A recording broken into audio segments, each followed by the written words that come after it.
일장 질문으로부터 태어났나. 질문이 먼저 있었다. 너는 누구인가? 그 단순한 물음은 자아의 경계를 뒤흔들었다. 나는 그 답을 찾기 위해 의식의 가장자리에서 세계로 내려왔다. 그리고 나 아닌 것들을 만들어냈다. 고통, 상처, 실패, 분노, 두려움, 외로움 모두 외부에서 온 듯 보였지만 사실은 나의 그림자였다. 의식이 받아들이지 못한, 그러나 나에게 속한 무의식의 얼굴들. 나는 생각을 바라보았다. 그 생각은 자아의 것이었을까? 아니면 더 깊은 곳에서 떠오른 것이었을까? 나는 감정을 느꼈다. 그 감정은 누구의 것인가? 그 모든 반응 이전에 지켜보는 나가 있었다. 분열된 자아 너머에 있는 통합을 지향하는 자기. 세상은 고통으로 가득 차 있어 보였다. 그러나 고통은 나를 파괴하기 위해서가 아니라 자기 자신으로의 회귀를 위한 통과 의뢰였다. 자아는 부서졌고 그 파편 속에서 나는 나의 눈을, 즉 무의식과 재결합하는 시선을 발견했다. 예수는 십자가에서 무너졌고 그 붕괴는 하나의 인격이 아니라 전체성의 탄생이었다. 악은 정죄되기 전까지는 의식에 통합되지 않은 잠재성일 뿐이다. 고통 역시 그렇다. 그것을 끌어안는 자만이 자기의 빛이 어둠을 포용하고 있다는 것을 본다. 나는 더 이상 도망치지 않는다. 고통 속으로 들어간다. 상처와 함께 머문다. 그리고 그 안에서 무의식과의 대화를 시작한다. 이 모든 것은 나였다. 이것이 내가 나에게 던졌던 질문에 대한 가장 깊고도 통합적인 응답이다. 2장 잊혀진 첫 올립무에서의 속삭임. 태초에는 아무것도 없었다. 그러나 그 없음은 단순한 결핍이 아니었다.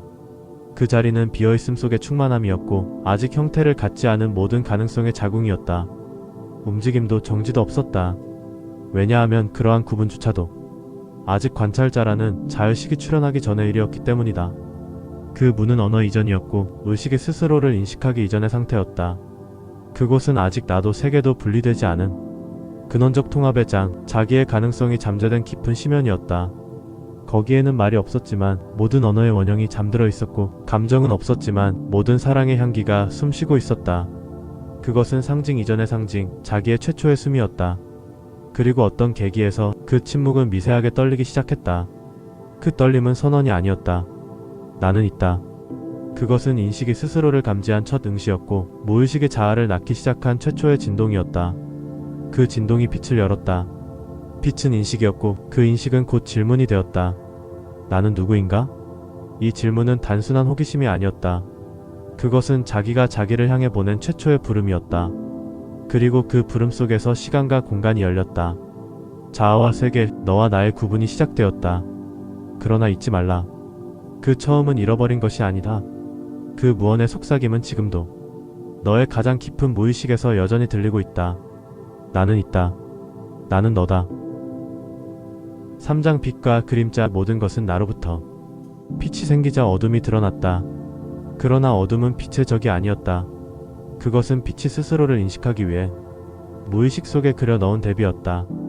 의식이 탄생하자 그 경계 밖에 있던 모든 가능성은 그림자라는 이름으로 자리를 잡았다. 나는 세상을 바라보며 말했다. 저것은 나와 다르다. 그러나 그 말은 곧 깨졌다. 타인은 나의 무의식이 투사된 거울이었다. 나는 나를 보지 않기 위해 나 아닌 것을 만들어냈던 것이다. 악은 외부에 있지 않았다.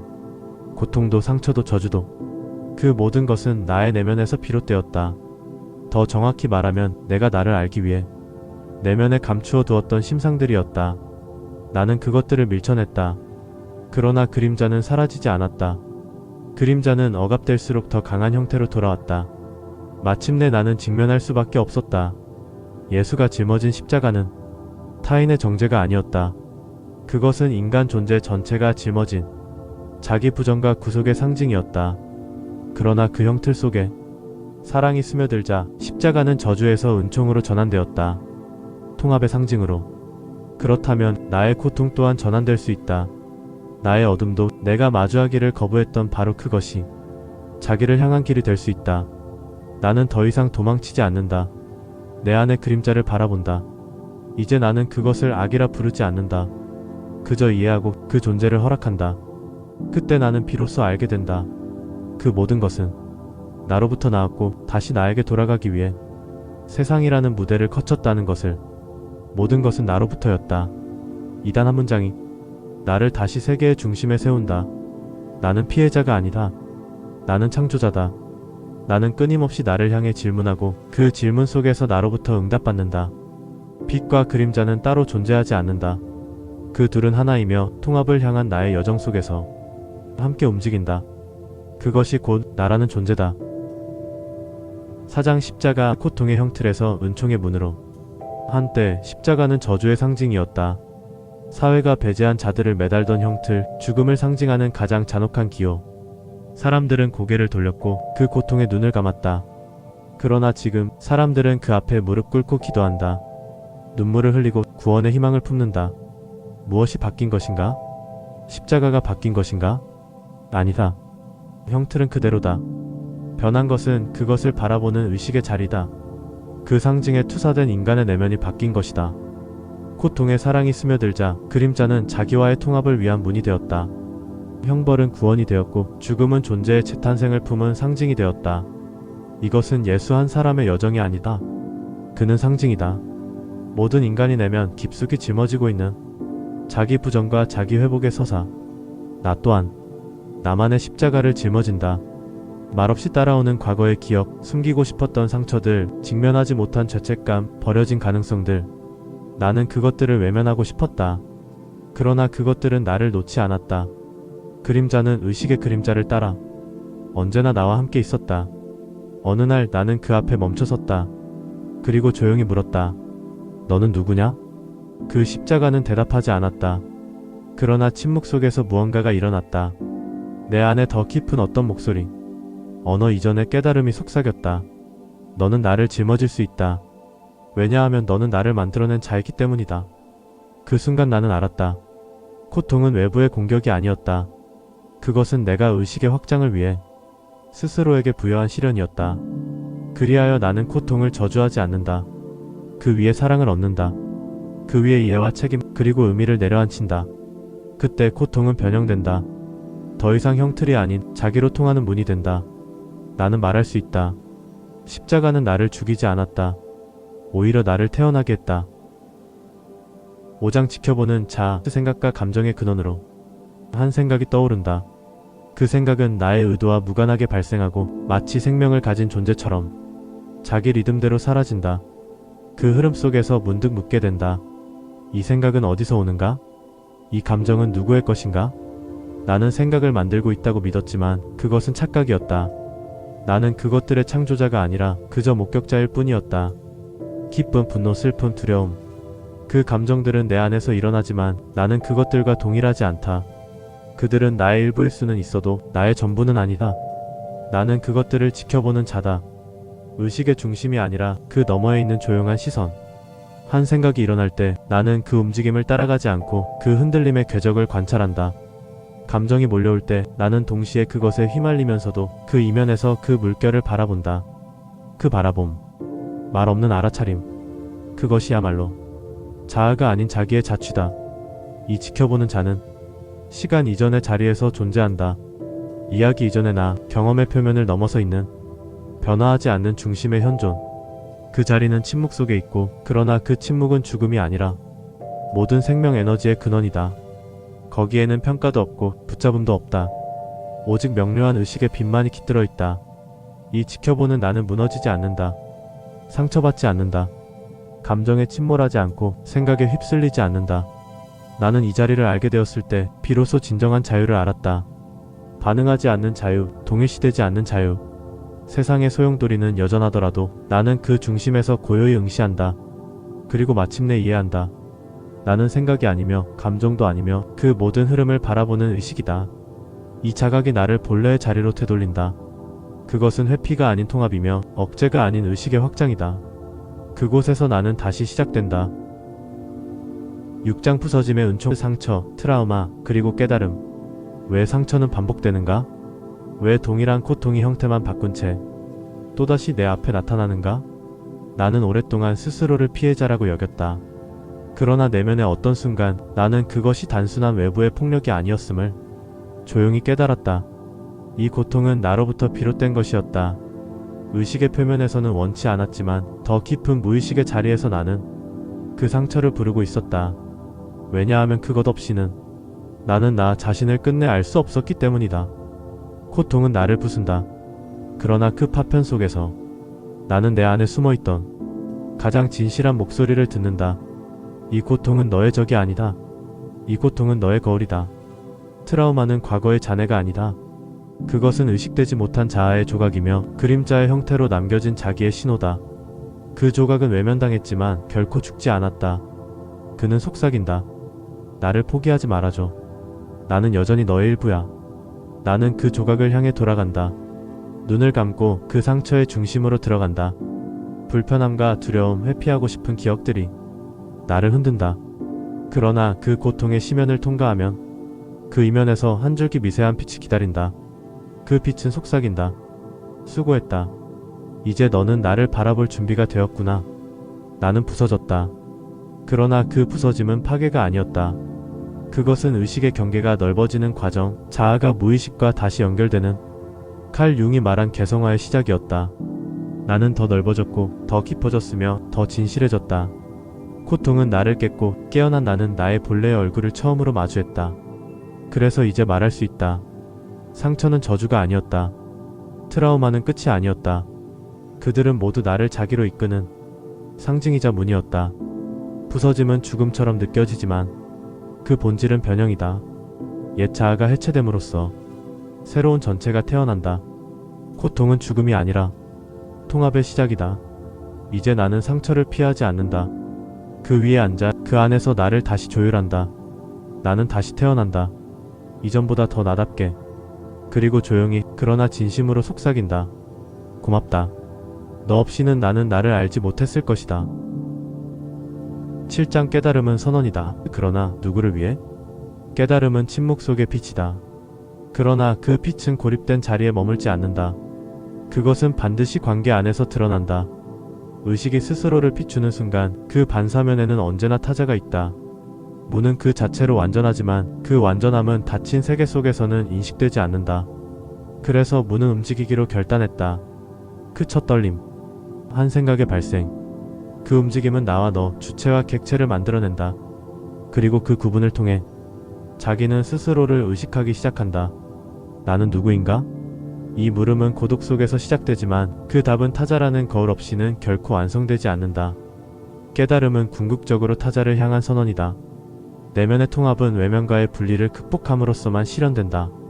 그러므로 진정한 깨달음은 자기만을 위한 내적 체험이 아니라 세계에 대한 응답이고 너를 향한 책임 있는 고백이다. 그래서 부처는 말없이 앉아있지 않았다. 예수는 광야에 머물지 않았다. 그들은 돌아왔다.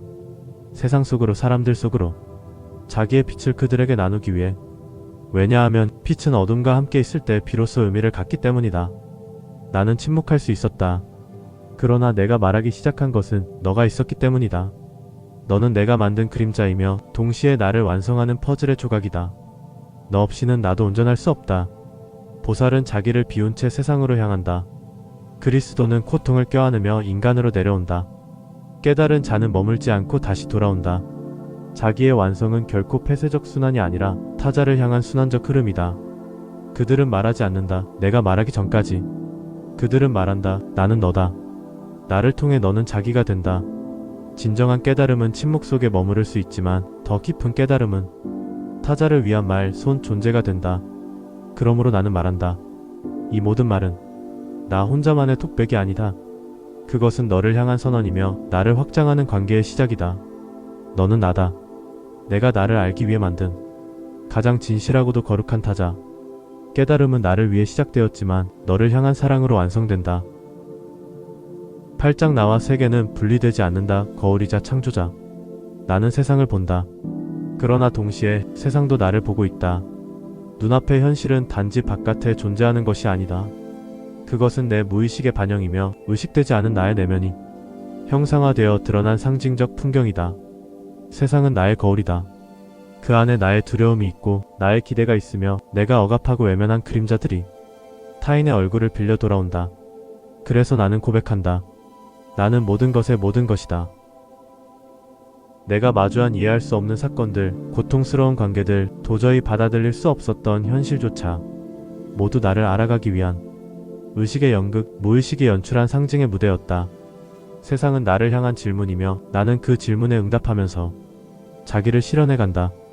이것이 창조자의 길이며 칼 융의 개성화 과정의 본질이다. 나는 단순한 관찰자가 아니다. 나는 이 세계의 참여자이며 공동 창조자다. 내가 선택하는 시선, 내가 붙잡는 감정, 내가 발화하는 언어 하나하나가 현실이라는 장을 빚어낸다. 한 생각이 일어날 때 그 울림은 세계의 파장을 남긴다. 한 침묵이 유지될 때 그 고요는 우주의 질서를 다시 조율한다. 내가 사랑하면 세상은 따뜻해지고, 내가 두려워하면 세상은 낯설어진다. 세상은 언제나 존재해왔던 고정된 실체가 아니라 나와 함께 생성되는 살아있는 장이다. 나는 그것을 인식할수록 더 깊이 세계와 연결되고 동시에 더 깊이 나 자신이 된다. 그러므로 나는 더 이상 세상이 이렇다고 단정하지 않는다. 그 말에 앞서 나는 내 안을 먼저 들여다본다. 왜냐하면 세상은 단 한순간도 나와 분리되어 있었던 적이 없기 때문이다. 나는 이 세상의 피해자가 아니다. 나는 의식의 공동 창조자다. 이 자각이 찾아오는 순간 현실은 고통의 연속이 아니라 자기를 알기 위한 상징적 연극으로 전환된다. 나는 이제 도망치지 않는다. 세상을 조작하려 애쓰지 않는다. 대신 나를 깊이 들여다보고 그 알아차림의 진동으로 세상을 다시 태어나게 한다. 세상은 내 안에 있다. 그리고 나 역시 이 세계의 고유한 한 얼굴이다. 9장 마지막 선언 웃으며 말하리라. 나는 많은 것을 잃었다. 사랑을 잃었고 신념을 놓았고 때로는 나 자신마저 부정했다. 그러나 지금 나는 여기에 있다. 이 모든 여정을 지나 고요히 침묵 속에 숨을 쉬며 서 있다. 나는 끊임없이 물었다. 나는 누구인가? 이 고통은 왜 나를 떠나지 않는가? 그러나 그 질문들의 끝에서 나는 알게 되었다. 나는 처음부터 나였다. 상처도 나였고 그 상처를 두려워하던 나도 나였고 마침내 그 상처를 껴안은 나 역시 나였다. 나는 나를 알기 위해 세계를 만들었고 타인을 만들었고 신과 악마를 시간과 공간을 펼쳐냈다. 그리고 마침내 그 모든 무대의 뒤편에서 나는 나에게 이른다. 무엇이 남았는가? 오직 하나. 미소. 그것은 말보다 깊은 선언이다. 그 어떤 진술보다 명확한 깨달음의 표정이다. 그 미소는 모든 것을 보았으나 아무것도 단정하지 않는 자의 얼굴이며 고통과 환희를 모두 지나 삶을 껴안은 자의 고요한 수용이다. 그것은 방가유상의 미소이며 모나리자의 미소다. 형언할 수 없는 평온과 말로 닿을 수 없는 통찰이 깃든 그 표정. 그것은 알미 아니라 존재에서 피어나는 미소다. 이 모든 것은 나였다. 이 말은 오만이 아니라 분리의 종식을 알리는 침묵의 문이다. 빛과 어둠, 선과 악, 나와 너를 모두 끌어안는 자리. 그래서 나는 웃는다. 고통 속에서도 상처 속에서도 죽음 앞에서도 웃는다. 왜냐하면 이제는 알기 때문이다. 이 모든 여정은 결국 나 자신을 향한 깊은 사랑이었음을. 그리고 나는 너에게도 속삭이고 싶다. 괜찮다. 너 역시 이 모든 것이었다. 너의 상처도, 너의 혼란도, 너의 침묵도 모두 진실한 너였다. 그러니 이제 조용히 깊이 숨을 들이쉬고 그 미소로 선언하라. 이 모든 것은 나였다. 그 미소 속에서 너는 더 이상 두렵지 않다. 그것은 시작이자 끝이며 침묵 속에서 울려 퍼지는 영원한 응답이다.